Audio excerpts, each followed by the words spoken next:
Right, question 11 is the draft drawing question. So we've got a line equation here that we are drawing a graph to, which is y equals x cubed minus 3x minus 1. What you can do, because you know it's an x squared graph, you're going to be getting a graph that looks like that unless it's a minus x squared graph.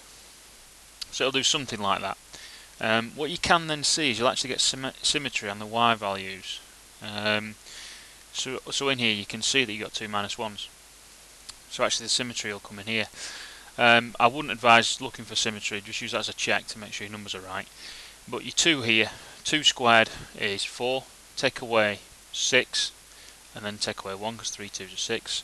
4 take 6 is 2, minus 2, take away another 1 is minus 3. Then we've got 4, 4 squared is 16, take away 12, take away 1 is 3. And then minus 2 squared is 4, minus 3 times minus 2 is 6, positive 6, alright, because you've got two minuses there, then minus 1, so 10 take 1, 9. Plot those values in then, so minus 2,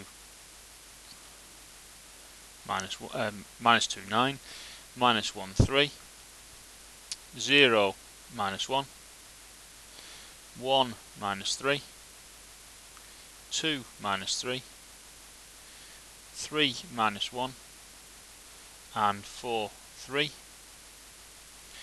We then draw as best we can a curve through these. And mine is going to be absolutely hideous here, so I apologise for that. You will draw a much better one. Important that you still curve under there, it's not a flat curve, and then comes up to this side. There, that's hideous, and you'll draw that much better than I did. That's then the graph drawn. I'll just shift that over here. Just give myself a bit of space for the next bit. So we've got those values in, so I'll just rewrite those in there. And then we've got to solve the final part, which is part C that says solve this equation here. Now, you can do that by actually physically solving that, if you know how to do that. What you can also do is look at the original graph. Now the original graph that you've drawn has these two bits in it. Now you've got to make it equal 4, so if you notice the y has disappeared. So from here to here, y's gone.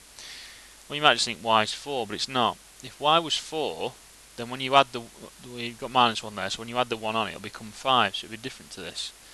So y will actually be 3. Now the line y equals 3 then is the line that goes through here at 3, which then will allow us to see where the coordinates are that for x, where it interacts with x, which are at this point here, which is 4, and this point here, which is, I'd say, minus 1. I think if your curve's better you might get a slightly different one, but minus 1 is acceptable, so then we'll get the answer then of x is equal to minus 1 or 4. Question 12, we've got two similar triangles here. We've got the statements that we require. The two parallel sides mean that this angle here is the same as this angle here because they're alternate. Alright, you can see a Z there, so they're alternate angles, and equally this angle here will be the same as this angle in here. If I drew this triangle, if I simply flipped it, this angle wouldn't fall into this angle. So what you actually have to do is flip this over, so it looks like this. So the triangle ACB or ABC, but you also flip it in this direction as well. So I've flipped it over, but also turned it round.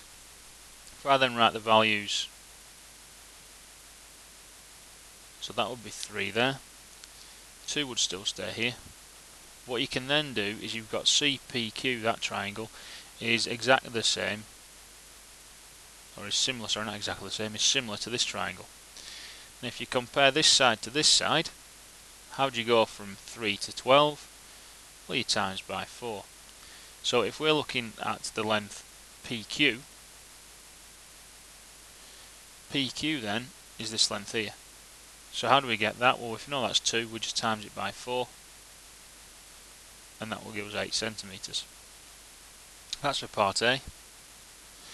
Part B requires a bit more thought, because part B is talking about BP, so it's this distance here, B all the way through there.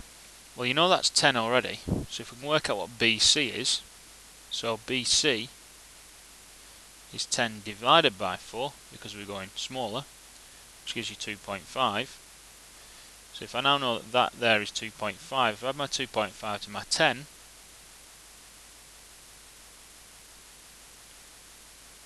I then get my 12.5 centimetres.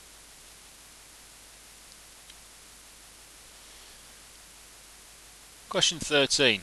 So we've got an isosceles triangle here, and we are asked to find the area of the triangle. Give your answer correct to 3 significant figures. So if that's 10 centimetres there, this will also be 10 centimetres.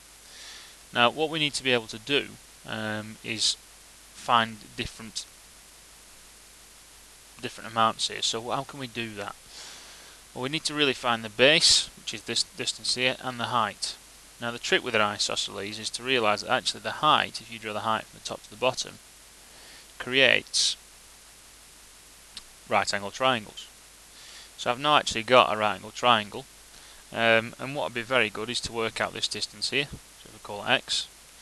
So if I now label up the sides I've given using trig, that's the opposite, that's the hypotenuse, and that's the adjacent. So I have no interest in the adjacent at this point, so I'm then going to use so, car, or toa. So I've got O and H, so it's so I'll cross these two off. So it's the sine of the angle, which is 50, is equal to the opposite, which is x, over the hypotenuse, which is 10.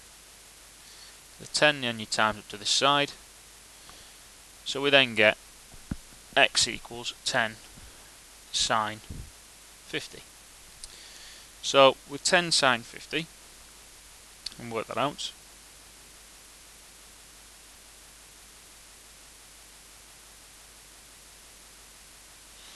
that'll then give us 7.66.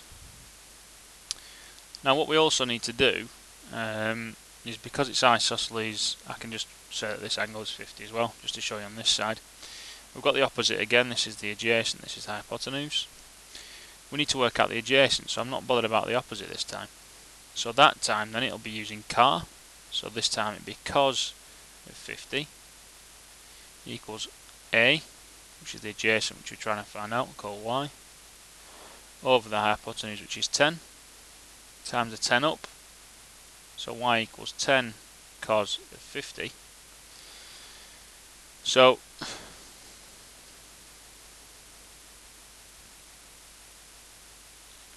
we've then got 10 cos 50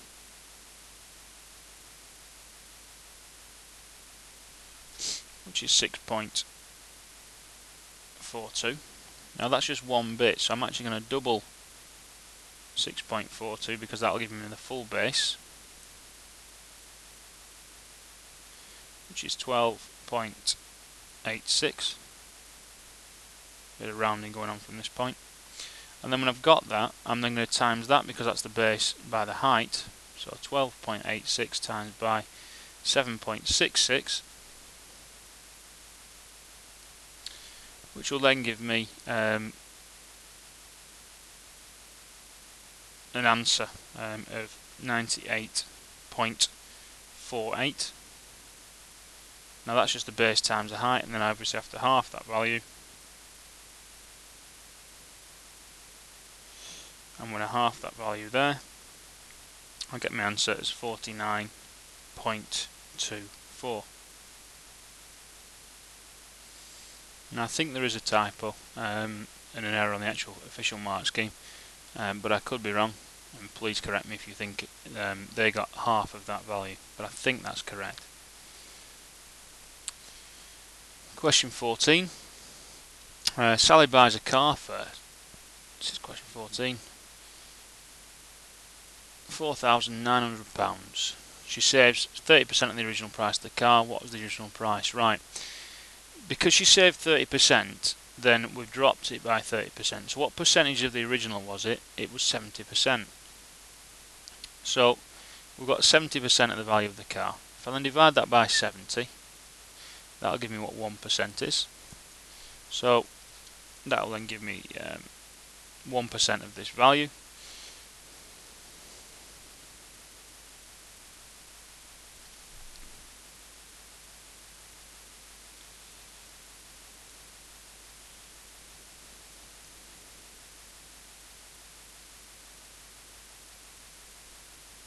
Sorry, I was interrupted there for a second. So we're looking at £4,900 divided by 70.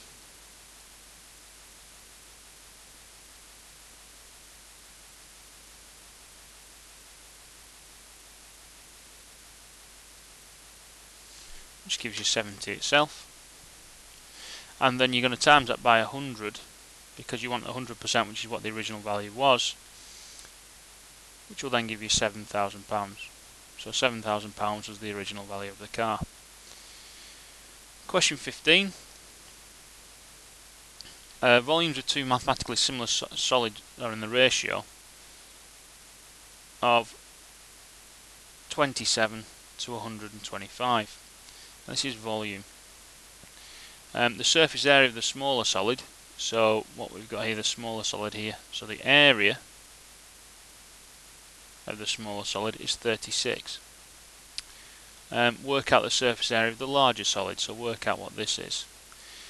Well, if the volume has got this times bigger, what we can actually do is cube root the numbers, because that will then give us what the length scale factors would be. So cube rooting this number gives us 3, and cube rooting this number gives us 5. We're then going to have to go to area. So if this is then the length, if I then square these two, that will then give me the area scale factors.